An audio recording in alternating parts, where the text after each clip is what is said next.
Hello, everyone, and welcome to the latest Chiswick Coffee Break. Today, my guest is Colette Ball, who runs No1 First Aid Instructors right here in Chiswick.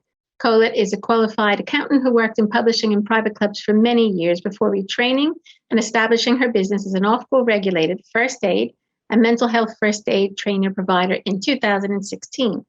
No1 First Aid Instructors runs on-site courses for a variety of clubs, including schools, clubs like the Wimbledon Club, All England Lawn Tennis and the Queen's Club, and local business networks like the Fulham BID.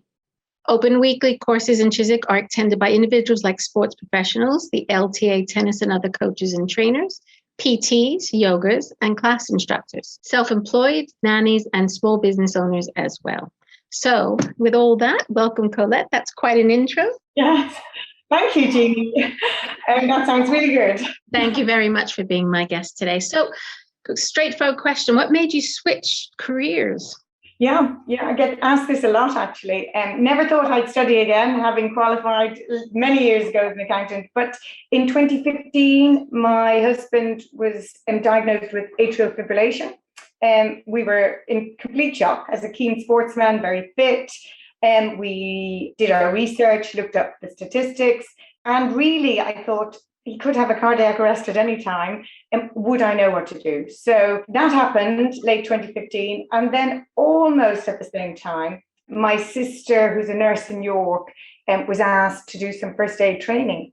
And we both thought, this could be, it could be a little niche for us here, up and down in the country. So we investigated and went to the company we thought was best, a company called retraining, and I went back to study. Not sure where I would take it. I was quite happy to learn the first aid skills and also enjoyed teaching once I started. And it's really taken off from there. Then in 2019, I decided to train to be able to deliver courses in mental health first aid. And that's been very interesting as well.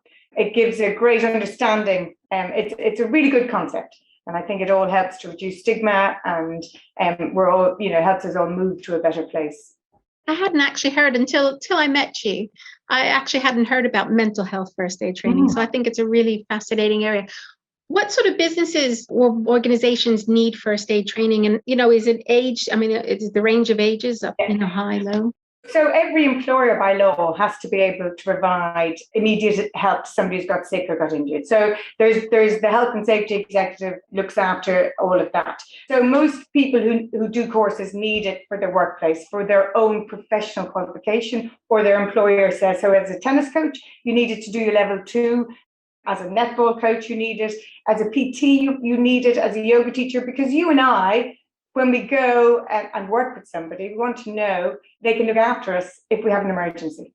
And that's, part of it. So there's workplace and, there's professionals. If you want a qualification, whether it's a level 3 award, you need to be 14 and you need to be 16 to be in charge of first aid in the workplace. But they're the qualification courses, if you like.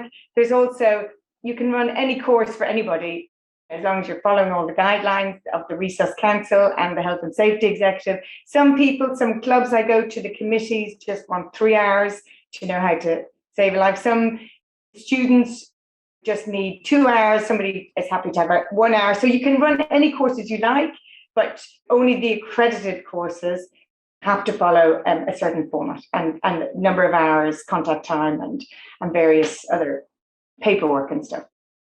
That's interesting. Kind of leads into the next question I have is, I recently took one of your 2-hour life-saving skills courses. You did? Which I loved, and I'm quoting and I'm telling people all about life-saving now. But yes, you're my champion. I'm champion. But what made you start that course? Well, I suppose, like me, before I trained, I don't need a workplace qualification, nor do you, but we want to know what to do. So the average call out time for an ambulance in London for category A, somebody not breathing, usually is up to 8 minutes.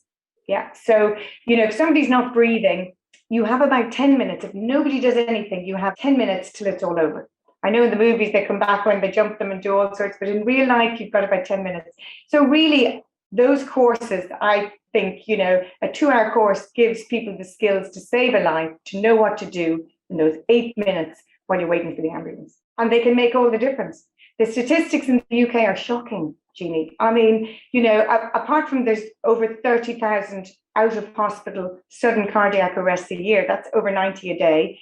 80% of those are in the home. So we all should know what to do in those 8 minutes. Only 1 in 10 of those currently survive. People don't do CPR unless they've had some training. I think once you've done even an hour's course, 2 hours, everybody tells me your training just kicks in. No matter who it is, your mum, your sister, your husband, your friend, somebody on the street. If you've done a bit of training, everybody tells me your training just kicks in and you know what to do. It's like the fight or flight sort of reaction. Yeah, and you don't panic because you check the breathing, you make the call, and you start CPR straight away.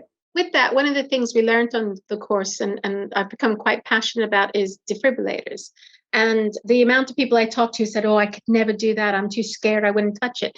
And having done your course, I realized it's not a no-brainer, but it guides you. You almost can't make a mistake because it's telling you what to do the whole time and it's straightforward. But it's pointed out something that's really quite upsetting, which is there's very few defibrillators that I know about in Chiswick. It's not a regulation to have defibrillators. No, not in the UK. There are a couple of apps out there, like the Circuit was established in 2018. There's another app, a Good Sam app, but they're all, if I bought a defib tomorrow, I could register it. And when somebody made a 999 call, if they were beside me, my defib is available for them to use. But we can only access those defibs through 999. You and I can't look up and find a defib. There's one app called HeartSafe that tries to register defibs, green ones that are available 24 hours and orange ones that are just opening times. So, for example, the one in Sainsbury's is only available opening times. There's one down by the boathouse that's available 24 hours. Literally, there's only a handful. That's it. There's one near Richer Sounds, I think, but there's very few defibs. But I do come back to the point as well there that, defibs don't save lives. It's people using defibs save lives. Yeah, so putting them everywhere is half the battle, and then encouraging people or training people or, Vinnie Jones online showing people that they can do no harm. The only way you can harm somebody with a defib, according to the Professor Chamberlain, is if you whack them over the head with it. If people knew the statistics and how easy they are to use, CPR alone, if there's no help coming, chance of survival about 9%. If you don't get help there pretty quickly, say you're up a mountain. With a defib on site, Jeannie, your chances can go up to 70, 75%. I mean, it's just a no-brainer. It's a shame, as you and I have discussed before, it's a shame they're still quite expensive. They're still, £1,000. So for a small business, it's still a lot of their budget. Yeah, it's just something has to be done. On a lighter note and way to finish, tell me where your favorite place in Chiswick to relax and unwind. Love the High Road, love all the coffee shops, love my church, but really it has to be Chiswick House. Love going in those gates, feel calm straight away. Didn't really like it in lockdown, but and we can't be selfish and other people have to use it. So it's not my park. I have to let people with dogs and I have to let everybody else in, Jeannie, but love it. I watch the seasons go by. I'm calm. I walk, I jog, I listen to music, I have coffee with friends or even on my own. It's a beautiful facility at the end of the road. It's really nice. And I mark the seasons with the gate times going up. It's very nice. Coming down again as we are now. It's a bit sad, but when you live without seasons, you miss them actually.